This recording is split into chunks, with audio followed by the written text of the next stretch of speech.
చెట్లకి ఫుల్గా ఇది వచ్చింది, ఏంటంటారు, మిల్లీ బగ్స్ వస్తాయి.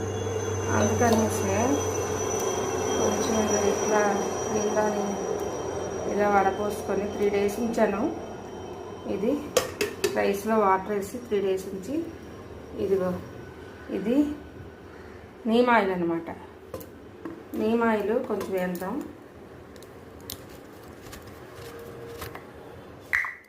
నీమ్ ఆయిల్ వేసాక